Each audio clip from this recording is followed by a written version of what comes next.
There is one part of your life you did not bring into this video. You brought everything else. You brought your questions about your purpose. You brought the prayers you've been repeating for months. You brought the hope that maybe tonight somebody finally says the thing that unlocks it. But there is one area you left standing outside the door, and you left it there on purpose. You know which one it is. You knew before I finished that sentence. That's the one I'm here to talk about. Chosen one, listen to me carefully, because most people are going to hear this and immediately start thinking about somebody else's avoided area. Don't do that. Stay with yours, because the thing you keep walking past is not a small thing you'll get to later. It is the exact location where God has been waiting to move, and He has been waiting a long time. I want you to picture something with me. Every house has one. A room, a closet, a garage, a corner of the basement. And in that room there are boxes you have not opened since you moved in. There's the exercise bike with a towel on it. There's the file cabinet with the folder you don't touch.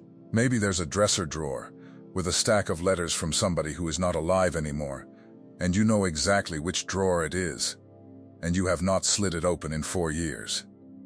You walk past that door every single day. You've made peace with it. You tell guests, "Oh, that's just storage." But it isn't just storage. And you know it isn't. Your spiritual life has a room like that too. For some of you, it's a relationship. There's a name you haven't said out loud in a long time, a father, a brother, a daughter, a friend from church, who said something that split you open.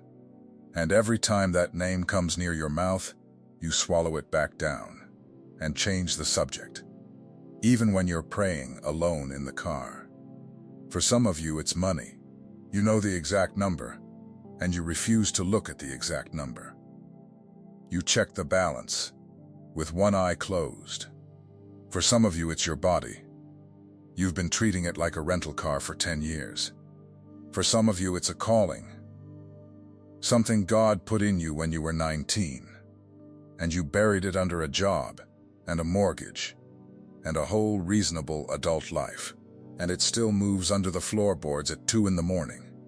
And for some of you, and this is the one nobody wants to admit, it's God Himself. There's a room in your relationship with Him where you stopped going because something happened in there. A prayer that came back empty. A funeral. A diagnosis. A night when you begged and heaven sat perfectly still, and you kept going to church. You kept singing.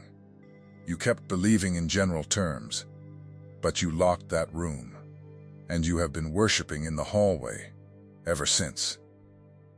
Now here's what most people miss. You think you're avoiding a problem. You're not. You're avoiding an address. Because God doesn't move where it's convenient. God moves where it's true. And the truest place in your entire life right now is the room you refuse to enter. Think about that for a second before we go any further. Let me tell you about a man who did something almost nobody in his position would have done. His name was Nehemiah, and he had a very good job. He was the cupbearer to the king of Persia, which sounds small until you understand what it meant. He tasted the king's wine before the king drank it. That means the king trusted him with his life every single day. He had access. He had status. He ate well. He slept in the palace. And then some men came from far away and told him about the city his people came from. The walls were broken down. The gates were burned. The whole place sat in rubble. Nehemiah could have grieved from a distance. That's what most of us do with the ruined areas of our lives. We acknowledge them from a safe distance. We say a heavy sentence about them once a year and then go back to the palace. He didn't do that. He wept, he fasted, and he went. He traveled all that way and got to Jerusalem, and then watch what he did. Because this is the part that changed how I see everything. He didn't call a meeting. He didn't announce a plan. He waited until night. And in the dark, with a few men and one animal, he rode out along the broken wall alone, unannounced, telling nobody what God had put in his heart. He went down into the rubble at the valley gate. He got to a place where the debris was so thick the animal couldn't even walk through it. And he got down and went on foot. At night, where nobody could see him, where nobody could comment. Do you understand what he was doing? He was inspecting the ruin. He was measuring the exact size of the thing everybody else had learned to live beside. He put his hands on burned wood. He looked at every collapsed section, not from the road, not from the hilltop, but from inside the wreckage, close enough to smell it, and the wall got rebuilt in 52 days. 52 days, after 100 years of rubble. But it did not start with a builder. It started with a man who went and looked at the thing at night, when no one was watching. That's why I titled this the way I did. Lock your door tonight. Because there is a work God wants to do in you that does not begin with a crowd, a conference, a prayer line, or a testimony. It begins with you, alone, going toward the section of your life that has been burned since 2015 and actually looking at it. And here's the lie I need to pull out of you first. The lie says, God is working in every area of my life except that one. That one is beyond it. That one is the exception.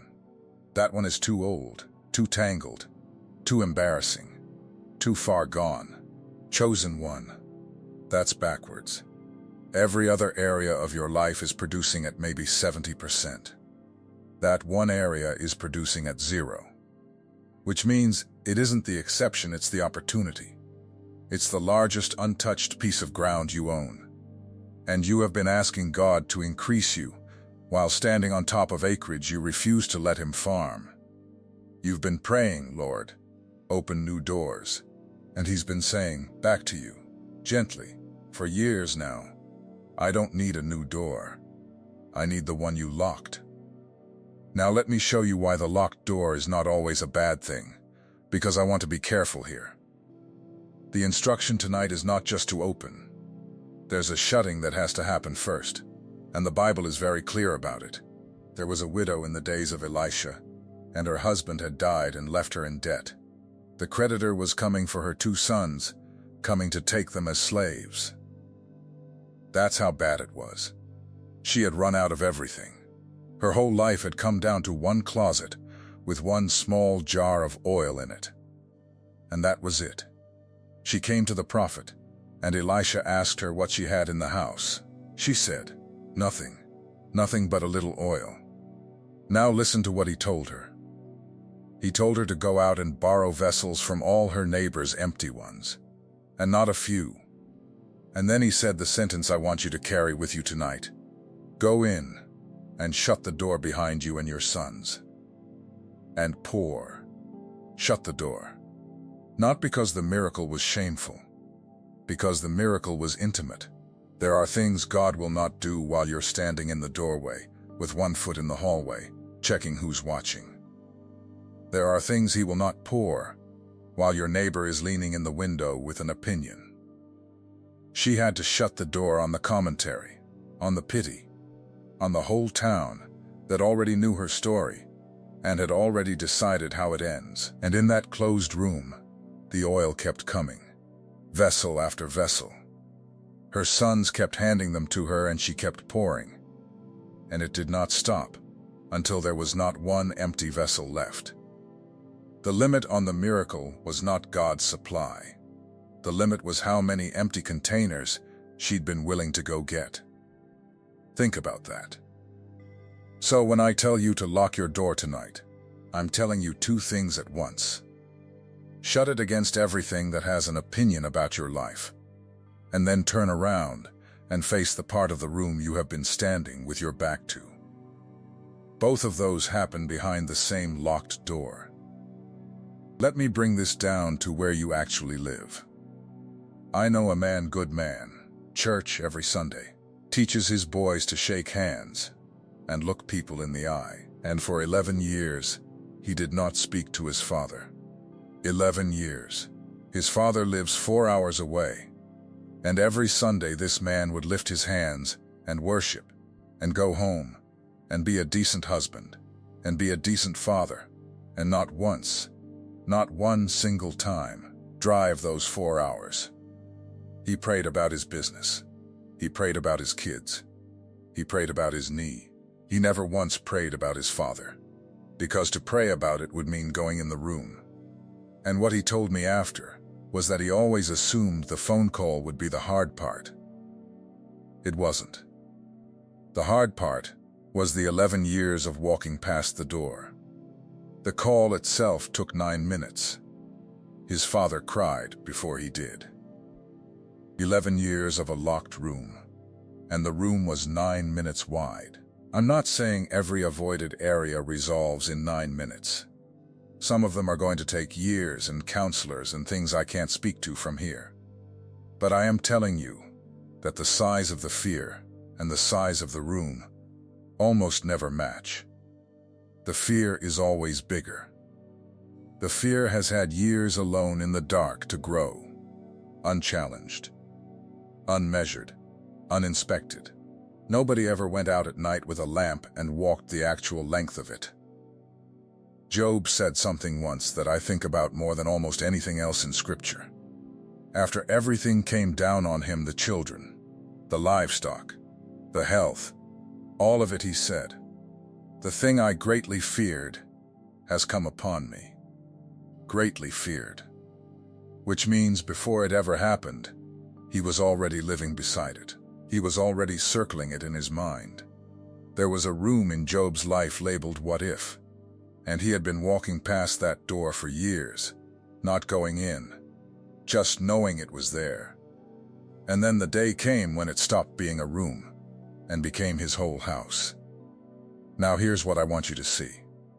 When God finally spoke to Job, he did not answer a single one of his questions. Not one. He did something stranger and better. He walked Job through the whole created order. Where were you when I laid the foundations? Do you know where the light lives? Have you seen where the snow is kept? And by the end of it, Job said, "I had heard of you with my ears, but now my eye sees you." The thing he feared most became the place where he actually met God face to face. Not the place where he lost him, the place where he finally saw him. That's what an avoided area becomes when you stop guarding the door. Which brings me to Martha. And this is where I need you to sit up. Her brother Lazarus had been dead 4 days. Jesus came late, deliberately late, and she said so to his face. "If you had been here, my brother would not have died." She said what you've been afraid to say. She said the thing you have never let out of your mouth. You could have stopped it, and you didn't. Now Martha believed. Understand that.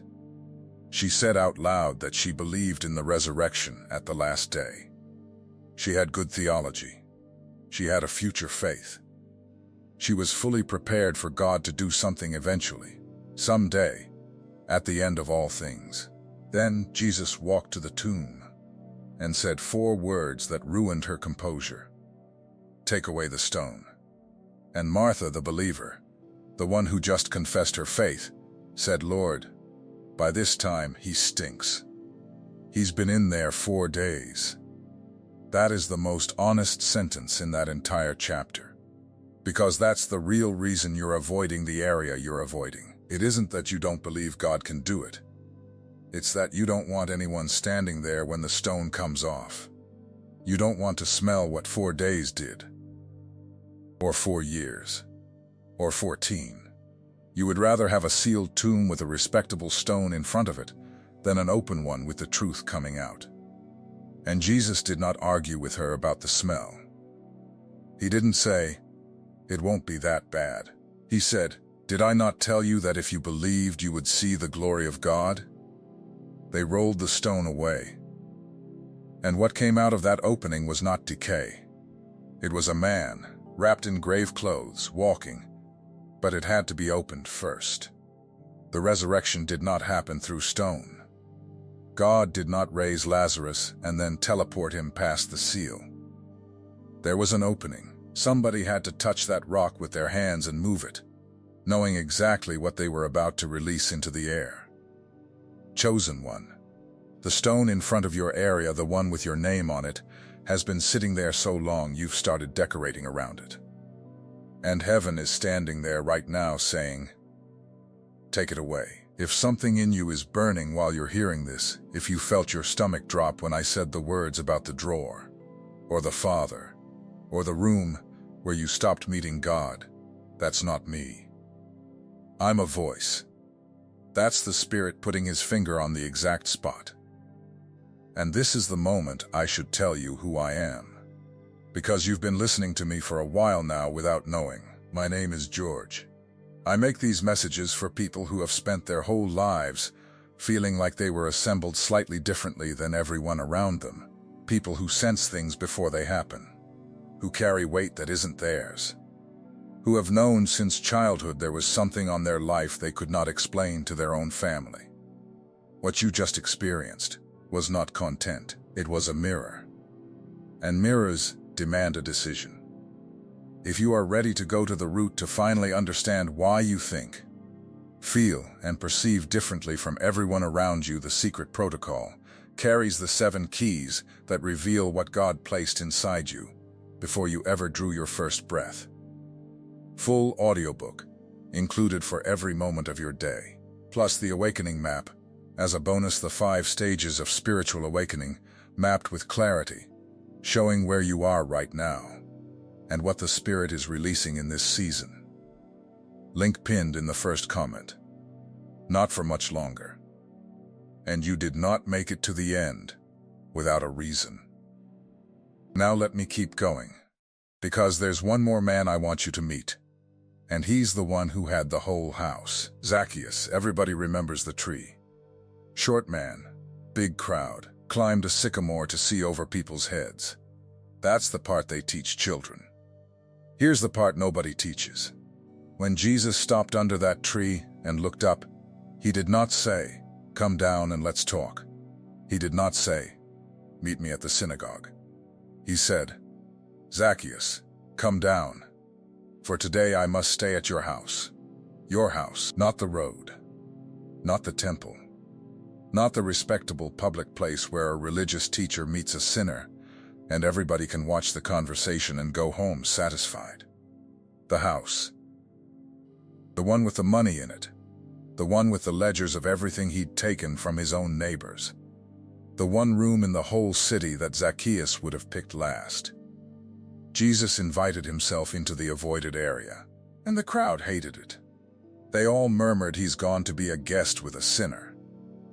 Which tells you something about how it looks when God starts moving in the part of your life you were ashamed of. It does not look holy from the outside at first. It looks like a mess, with Jesus sitting in the middle of it.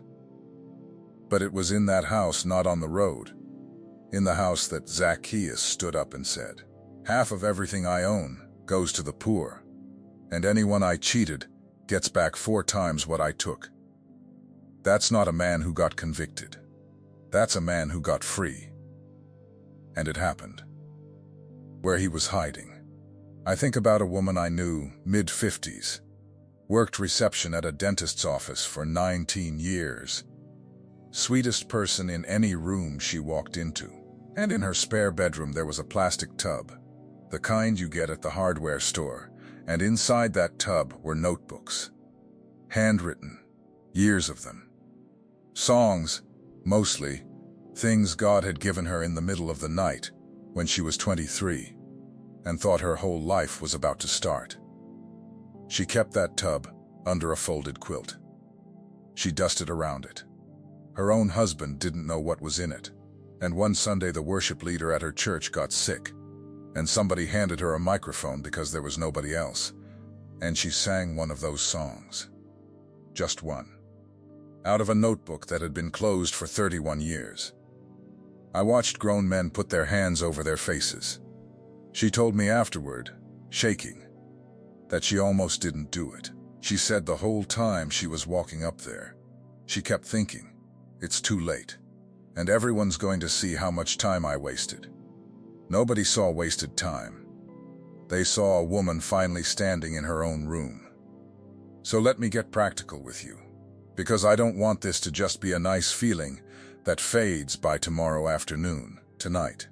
When the house goes quiet and you know what time that is in your home, whether it's 9:30 or 1 in the morning, I want you to do something you have not done in years. Go somewhere alone and shut the door. Actually, shut it. Turn the lock if there's a lock. This isn't superstition. It's the pattern Elisha told the widow to shut it. Jesus told us to shut it when we pray. And Jesus himself put the whole crowd of mourners outside the room before he took the little girl's hand and told her to get up. Every time something is about to be raised, first something gets closed. Then say the thing out loud. Not in your head. Your head has been having this conversation for years, and it hasn't gotten anywhere. Out loud, in a room, in your own voice. Name the area. 6 words is enough. God, it's my marriage. God, it's my father. God, it's the drinking. God, it's what happened to my son. God, it's that I'm angry at you. You will feel something break loose in your chest when you do this. Some of you are going to cry in a way you haven't cried in a decade, and it will feel like something is being unwrapped. That's grave clothes coming off. Let it happen. And then do one small physical thing in that area. Not the whole thing. One thing. Open the drawer. Just open it, you don't have to read every letter tonight. Look at the actual number in the account, with both eyes. Write the text message, and don't send it yet. Just write it. Say the name of the person out loud in your prayer instead of calling them the situation. Get the folder out of the cabinet and put it on the table where you'll see it in the morning. Because here's what I've learned about how God works in the avoided places. He does not usually kick the door down. He waits at it. He's been standing outside that room the way he stood outside that tomb, perfectly capable, perfectly willing, and still saying to the people who loved Lazarus, "Take away the stone." He gave them the part they could do. He kept the part only he could do. You cannot raise what's in that room. You have never been able to. That's not your job, and it never was. But you can move the stone. And I want to say something to the ones who are terrified right now, because I know some of you are. I can feel it through the screen. Some of you have an area so painful that the thought of walking into it tonight makes you feel physically sick. Something was done to you in there. Something you didn't choose. Hear me. God is not asking you to relive it alone in the dark. That is not what this is. The door you're locking tonight is not a door that traps you in with the pain. It's a door that shuts out every voice that has ever shamed you about it. So that for the first time you are in that room with only one other person present. And he was already in there. That's the thing nobody told you. He never left the room. You left. He stayed with what happened to you, holding it, waiting for the day you would come back so he could show you he'd been guarding it the whole time. Nehemiah walked the rubble at night, and God had already been in the rubble. Martha's brother had been in the dark 4 days, and God knew the exact hour he was coming. The widow was in a closed room with a jar that should have run dry after one vessel, and Zacchaeus opened a house he was ashamed of, and salvation walked in and sat down at the table.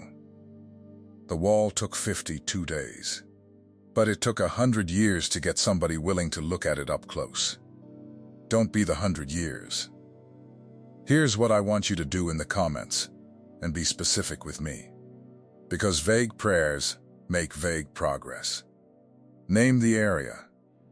Not your whole life story, just the area. Say it like this. The room I've been avoiding is _____. Money, my mother. My health. My calling. My anger at God. Whatever it is for you, put it in words. And then tell me one thing you're going to do about it tonight or tomorrow. One, small, real, I'm opening the drawer. I'm making the call. I'm going to say his name out loud when I pray. Write it down where other people can see it. Because something happens when it leaves your body and lands somewhere outside of you. It stops being a thought you can negotiate with. It becomes a thing you said. And go read what other people wrote, because you are going to find somebody who described your exact room in different words, and you're going to realize you were never the only one walking past that door. And remember, everything I spoke about goes deeper inside the secret protocol, pinned in the first comment. The 7 keys, the audiobook, and the awakening map are there waiting for you whenever you're ready to take the next step. Now go turn the lock. And when you're standing in there in the quiet, with the door shut, and your hand on the drawer you haven't opened in years, pay attention to the strip of light under the door. Because everyone out there in the hallway will think you went in that room to be alone. You'll know better. You'll know you went in there to finally not be.